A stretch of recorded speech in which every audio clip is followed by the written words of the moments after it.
Good morning business breakfast షోకి స్వాగతం. Markets విషయానికి వెళ్లే ముందు చిన్న మాట అనుకుందాం. ప్రస్తుతం పత్రికల్లో పతాక శీర్షికలన్నీ కూడా సెక్రటేరియట్ ఉద్యోగుల స్థానికత గురించి. సో మేబీ ఒక 2000 మంది ఉద్యోగులు ఉంటారేమో.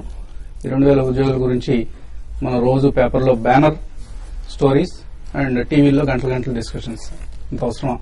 లాస్ట్ ఇయర్ ఇన్ఫోసిస్ టెక్నాలజీస్ లో గడ్డు పరిస్థితుల్లో 2000 మంది ఉద్యోగం తొలగించారు. మన పేపర్స్ లో ఎక్కడ లోపల పేజీలో సింగిల్ కాలం ఐటమ్, డబుల్ కాలం ఐటమ్ గానే వచ్చింది. అది నాకు గుర్తున్నంత వరకు. అండ్ టీవీలో అయితే అసలు దాని గురించి ఎవరు మాట్లాడుకోలేదు. అటువంటిది ఒక ప్రభుత్వ ఉద్యోగులు కావచ్చు కాక మన పనులన్నీ వాళ్ళు చేసి పెడుతున్నారు, పబ్లిక్ సర్వెంట్స్ వాళ్ళు కూడా. సో అటువంటి వాళ్ళు 2000 మంది గురించి ఇంత టైం గానీ, ఇంత మన స్పేస్ గానీ, చాలా ఇష్యూస్ ఉన్నాయి కంట్రీలో, అలాగే రాష్ట్రంలో కూడా. కోట్లాది మంది దైనందిక సమస్యలతో బాధపడుతున్నారు. తాగునీటి సమస్యలు ఉన్నాయి, నిరుద్యోగం ఉంది, ధరలు పెరిగిపోతున్నాయి, అండ్ లక్షలాది మంది ఉద్యోగాలు లేక బాధపడుతున్న సమస్యలు. ఇవేమి పట్టినట్లుగా పత్రికలు, మీడియా ఇంత ప్రాధాన్యం ఇవ్వకూడదు. అప్రాధాన్యత ఇస్తేనే ఇటువంటి సమస్యలు వాళ్ళు పరిష్కరించుకుంటారు. గేటు వాళ్ళు బయట ఉన్నా, గేటు లోపల ఉన్నా కూడా ఎవరికి వచ్చిన నష్టమే లేదు, లాభం కూడా లేదు. సో ఈ అంశాన్ని మనం దృష్టిలో ఉంచుకుంటే, అండ్ ప్రభుత్వ ఉద్యోగి, ప్రైవేట్ ఉద్యోగి మధ్య తేడా ఏంటి? ఎవరిదైనా ఒకటే సమస్య, దైనందిక సమస్య, జీవితం ఎలా గడపాలి, రోజు ఎలా గడుస్తుందన్న సమస్య. సో వాళ్ళకి అనవసర ప్రాధాన్యం ఇచ్చి మనం టైం వేస్ట్ చేసుకుంటాం. మన మార్కెట్స్ గురించి మాట్లాడుకోవడానికి మనకు అరగంట టైం మాత్రమే ఉంటుంది, కానీ రోజంతా ఇదే సమస్య గురించి టీవీల్లో మాట్లాడుకుంటూనే ఉంటారు. So let us ignore these issues and focus on development. 2 కొత్త రాష్ట్రాలు వచ్చాయి. ఈ రాష్ట్రాలు ఎలా డెవలప్ కావాలన్నది ప్రధాన సమస్య కావాలి, కానీ 10 మంది ఉద్యోగులు ఎక్కడున్నారా అక్కడ ఉన్నారా అనేది సమస్య కాకూడదు. ఈ అంశాన్ని దయచేసి అందరూ గమనించాలి. సో మార్కెట్స్ విషయానికి వస్తే, డొమెస్టిక్ మార్కెట్స్ మనం చూస్తున్నాం స్ట్రాంగ్ గా ట్రేడ్ అవుతున్న సమయం ఇది. గ్లోబల్ క్యూసీ ఉదయం పాజిటివ్ గా ఉన్నాయి. Last night US markets positive గా క్లోజ్ అయ్యాయి. స్మాల్ క్యాప్స్ సీజన్ ఇది. సో ఈ వారంలో మనం చూస్తే స్మాల్ క్యాప్ ఇండెక్స్ 15% పెరిగింది, మిడ్ క్యాప్ ఇండెక్స్ 8% పెరిగింది, అండ్ నిఫ్టీ కేవలం 1% మాత్రమే పెరిగింది. సో రిటైల్ ఇన్వెస్టర్స్, హెచ్ఎన్ఐస్ లక్షలాది మంది మార్కెట్స్ లోకి తాజాగా ప్రవేశిస్తున్నట్లుగా మనకు దీన్ని బట్టి అర్థమవుతుంది. ఒక నిదర్శనంగా దీన్ని తీసుకోవచ్చు. ఫైనాన్షియల్స్, ఆయిల్ అండ్ గ్యాస్, అలాగే ఇన్ఫ్రాస్ట్రక్చర్, ఈ రంగాలకు చెందిన స్టాక్స్ లో విపరీతంగా పెట్టుబడులు వస్తున్నాయి. And of course left out feeling ఉంది కాబట్టి రిటైల్ ఇన్వెస్టర్స్ లో లార్జ్ క్యాప్స్ ఎలాగో పెరిగిపోయాయి, ఇక్కడ నుంచి స్మాల్ క్యాప్స్ పెరగకపోతాయన్న ఉద్దేశంతో ఎక్కువ మంది డిఎల్ఎఫ్లు, యూనిటెక్లు, సుజలాన్లు, లేదా ఈవెన్ 3i ఇన్ఫోలు అండ్ నిన్న మనం చూసాం జ్యువెలరీ స్టాక్స్, ఇటువంటివి కొనుగోలు చేస్తున్నారు. కానీ చాలా జాగ్రత్తగా ఉండాలి. స్మాల్ క్యాప్ ఇండెక్స్ పెరిగినంత మాత్రాన ప్రతి స్మాల్ క్యాప్ లోనూ గ్రోత్ కు పొటెన్షియల్ ఉందనో, ప్రతి కంపెనీ మంచి కంపెనీ అనో అర్థం చేసుకోకూడదు. చాలా కష్టం స్మాల్ క్యాప్స్ లో విన్నర్స్ ని వెతికి పట్టుకోవడం. మేబీ 1-2 రోజులు ర్యాలీలో పార్టిసిపేట్ చేయొచ్చు, తర్వాత ఫిజిల్ అవుట్ కావచ్చు, అండ్ మనం నష్టాలు పాలవుతుంటాం అటువంటి స్టాక్స్ లో కనుక ఎంటర్ అయితే. సో చాలా కేర్ఫుల్ గా ఉండాలి. అండ్ 16th మే నుంచి మనం చూస్తే మిడ్ క్యాప్ ఇండెక్స్ 550 పాయింట్స్ పెరిగింది. 16th మే ఎందుకుంటున్నా అంటే మనం ఆ రోజే మోడీ ప్రభుత్వం వస్తున్నట్టుగా అధికారికంగా మనకు ఎన్నికల్లో ఫలితంగా వచ్చింది కాబట్టి. అండ్ ఆ రోజు నుంచి నిఫ్టీ అయితే 300 పాయింట్స్, సుమారుగా 250 పాయింట్స్ పైగా నష్టపోయింది.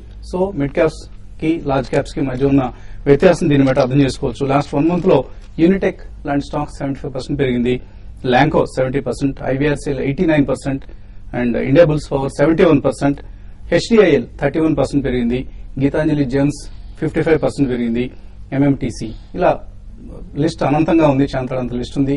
కానీ ఈ స్టాక్స్ అన్నిటి పట్ల కూడా చాలా అప్రమత్తంగా ఉండాలి. ఇప్పుడు మోడీ గారు 100 కొత్త సిటీస్ కడతామంటున్నారు దేశవ్యాప్తంగా రాబోయే కాలంలో. సో అందువలన రియల్ ఎస్టేట్ కంపెనీస్ కు, ఇన్ఫ్రా కంపెనీస్ కు చాలా పుష్కలంగా వ్యాపార అవకాశాలు వస్తాయి. ఈ కంపెనీస్ అన్ని కూడా ఇక నుంచి తమ కష్టాలు తొలగిపోయినట్లని భావిస్తున్న తరుణంలో ఈ కంపెనీల పట్ల ఆసక్తి ఉంది స్టాక్ మార్కెట్స్ లో. అయితే ప్రతి చిన్న చితక కంపెనీకి కూడా ఇటువంటి ఆర్డర్స్ వస్తాయని మనం ఊహించలేం. కాంపిటేటివ్ బిడ్డింగ్ ఉంటుంది. ఆ కంపెనీల కేపబిలిటీస్ ని బట్టి కంపెనీస్ కు ఆర్డర్స్ వస్తుంటాయి. సో ట్రికిల్ డౌన్ ఎఫెక్ట్ లో చిన్న కంపెనీలు కూడా వచ్చే అవకాశం ఉంటుంది. But at the same time valuations దృష్టిలో ఉంచుకోవాలి. వాల్యుయేషన్స్ అంటే ఇవాళ ఒక ఐటమ్ కూడా రావడం జరిగింది. ఎలక్షన్ ర్యాలీ, ఇంత పెద్ద ర్యాలీ వచ్చిన తర్వాత కూడా lot of the companies and BSE 200 లో 1 out of 10 అంటే almost 10% of the companies NAV కంటే తక్కువ ధర దగ్గర ట్రేడ్ అవుతున్నాయి. వీటిలో for example SAIL 0.87, book value కంటే 0.87 దగ్గర ట్రేడ్ అవుతుంది. అలాగే ప్రైస్ టు బుక్ వాల్యూ అంటాం ఇది. సో 0.87 దగ్గర ఉంది. అలాగే Hindalco 0.84, Reliance communications 0.87, NHPC, Reliance infra, bank of India, Canara bank, IDBI bank, union bank, Unitech, HDL ఇవన్నీ కూడా బుక్ వాల్యూ కంటే అఫ్కోర్స్ రియల్ ఎస్టేట్ కంపెనీస్ ని ఎన్ఏవి అంటాం. అదే మనం మామూలు బ్యాంక్స్ ఇటువంటి వాటిని బుక్ వాల్యూ అంటాం. సో బుక్ వాల్యూ కంటే కూడా తక్కువ ధర దగ్గర దొరుకుతున్నాయి. సో వాల్యుయేషన్స్ ఇంకా ఎక్స్పెన్సివ్ గా ఏమి కాలేదు. ప్రస్తుతానికి మనం హిస్టారికల్ యావరేజ్ వాల్యుయేషన్స్ తీసుకున్నా కూడా ఇంకా మనం తక్కువ వాల్యుయేషన్స్ దగ్గర ఉన్నాం. అయితే చూజీగా ఉండాలి ఇందాక అనుకున్నట్లుగా. మార్కెట్స్ పరిస్థితి గురించి మాట్లాడేందుకు అనలిస్ట్ మనతో సిద్ధంగా ఉన్నారు. So small and mid caps out perform చేస్తున్నాయి, కంటిన్యూ అవుతోంది ఈ పెర్ఫార్మెన్స్ కూడా. ఇంకా ఎంతకాలం ఈ గ్యాప్ కొనసాగుతుంది? తిరిగి మళ్ళీ లార్జ్ క్యాప్స్ లైమ్ నెట్ లోకి ఎప్పుడు వస్తాయనుకుంటున్నారు? Definitely mid cap small cap లో ఇంట్రెస్ట్ మాత్రం అనదర్ 6 months వరకు కూడా కంటిన్యూ అయ్యే పాసిబిలిటీ బ్రైట్ గా ఉందండి. ఎందుకంటే life time highs, historical highs లో నిఫ్టీ, బీఎస్సీ, సెన్సెక్స్ ట్రేడ్ అవుతున్నాయి. ఇంకా కూడా హిస్టారికల్ హైస్ టచ్ అవ్వలేదన్నమాట. Mid cap and small cap ఇంకా చాలా దూరంగా కూడా ఉన్నాయి. కాబట్టి అనమాట డెఫినెట్లీ పొటెన్షియల్ వాటిల్లోనే ఉంది. అండ్ యాస్ అండ్ వెన్ అనమాట మధ్యలో attractive valuations front line stocks లో వచ్చినప్పుడు రీన్యూడ్ ఇంట్రెస్ట్ వస్తుంది. వచ్చినప్పుడు అనమాట సైక్లికల్ షిఫ్ట్ అవుతూ ఉంటుంది అనమాట ఫ్రంట్ లైన్ కి ఇటు మిడ్ క్యాప్ కి. బట్ ఇన్ జనరల్ మాత్రం mid caps and small caps flavour of the season కావచ్చు టిల్ అట్లీస్ట్ దివాళీ వరకు అని చెప్పేసి అనుకుంటున్నాను. అండ్ మనం ట్రేడింగ్ ప్యాటర్న్ కూడా అబ్జర్వ్ చేస్తే క్యాష్ లో డెలివరీ వాల్యూమ్స్ హ్యూజ్ గా పెరిగినాయి.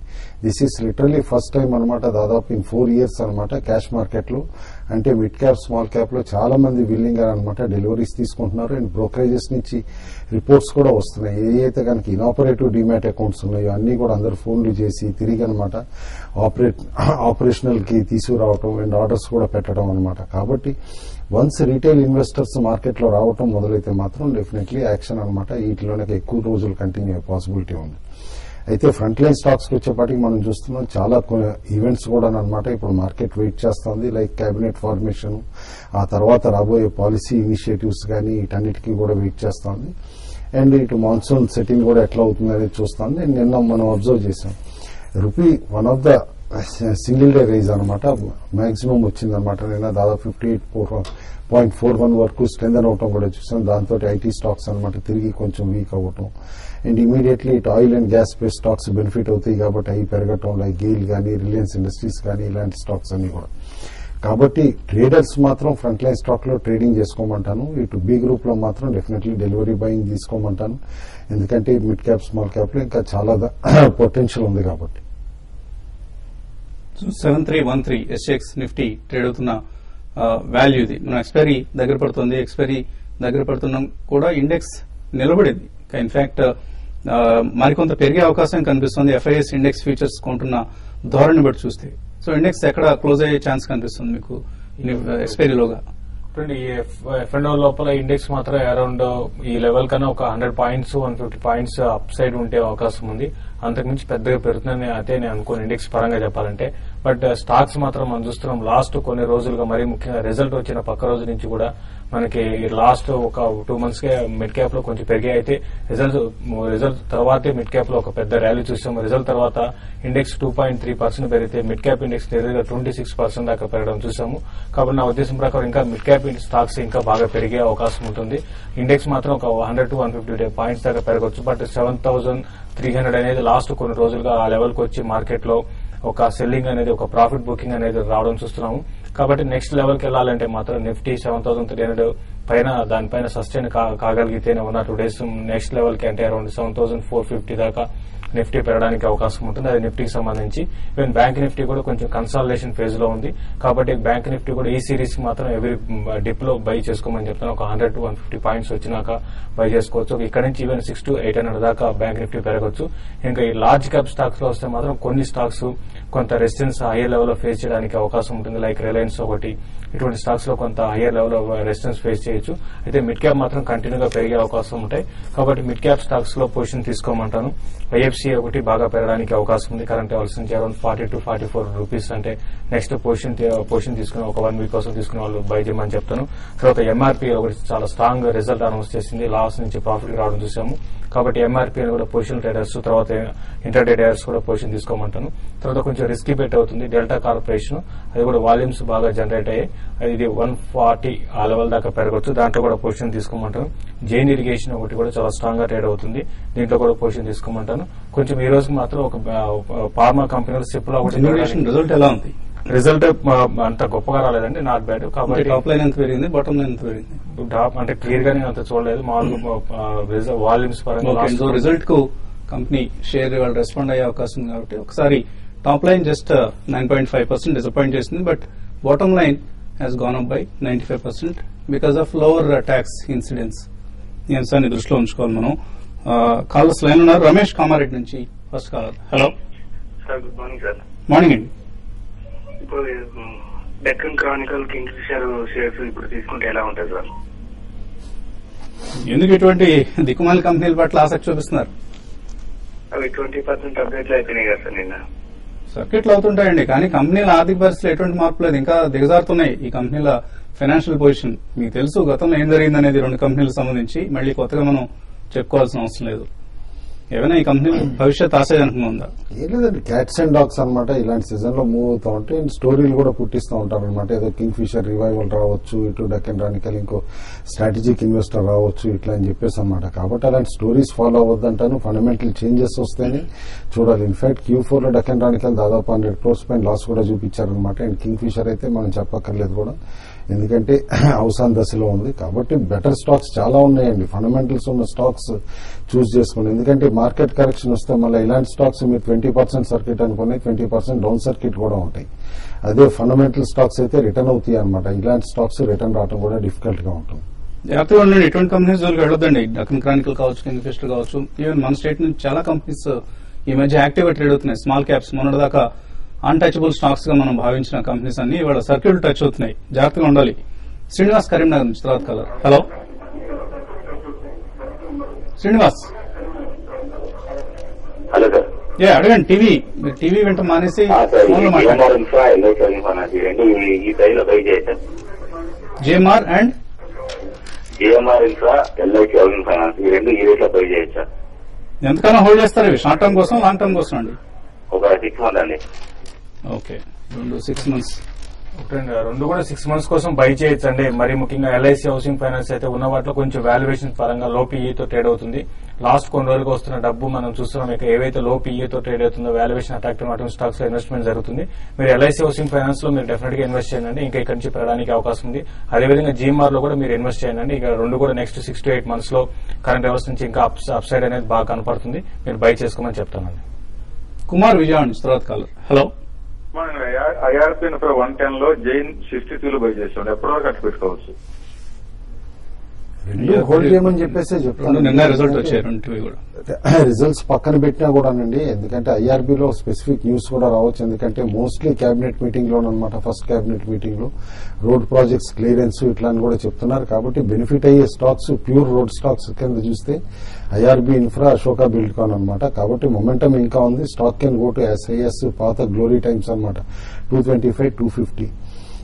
ఇటు జైన్ ఇరిగేషన్ మీరు చూస్తే కనుక బాటమ్ లైన్ లో అనమాట. ఇటు ప్రొవిజన్స్ చేసిన తర్వాత కూడా మార్జిన్స్ ఏదైతే ఇంప్రూవ్మెంట్ వచ్చిందో అది కంటిన్యూ అవుతుందని రిపీటెడ్ గా లాస్ట్ కాన్ఫరెన్స్ కాల్ అప్పుడే చెప్పడం చూసాం. థర్డ్ క్వార్టర్ అప్పుడు, అదే ఫోర్త్ క్వార్టర్ లో కంపెనీ రియలిస్టిక్ గా చూపించింది. కాబట్టి ఇంకా momentum second half of this year వాళ్ళు చాలా గ్రోత్ బాగా ఎక్స్పెక్ట్ చేస్తారు. మోర్ ఓవర్ అనమాట. ఇప్పుడు ఈవెన్ బీజేపీ మేనిఫెస్టోలో కూడా అగ్రికల్చర్ లో స్పెసిఫికల్లీ అనమాట టెక్నాలజికల్లీ సేవింగ్ అనమాట, స్ప్రింక్లర్ ఇరిగేషన్ వీటికన్నిటికి కూడా ఎక్కువ ఎంఫోసిస్ ఇస్తామని అంటున్నారు. Story in Gujarat definitely green revolution అన్న పేరుతో అక్కడ కాన్సెప్ట్ లో జైన్ యాక్టివ్ గా పార్టిసిపేట్ చేస్తారు. ప్రామినెంట్ రోల్ ప్లే చేసిన కంపెనీ ఇన్ఫాక్ట్ మహారాష్ట్రలోను గుజరాత్ లోను అనమాట. కాబట్టి హోల్డ్ చేయమంటాను. Stock can go to SIS even 175, 200 అండి. సో రెండు హోల్డ్ చేయండి, both IRB Infra and Jain Irrigation. Small caps are even rather mid caps లో అట్రాక్టివ్ గా కనిపిస్తున్న కంపెనీస్ ఇవి. మరిన్ని కాల్స్ తీసుకోబోయే ముందు కాసేపు ప్రకటన.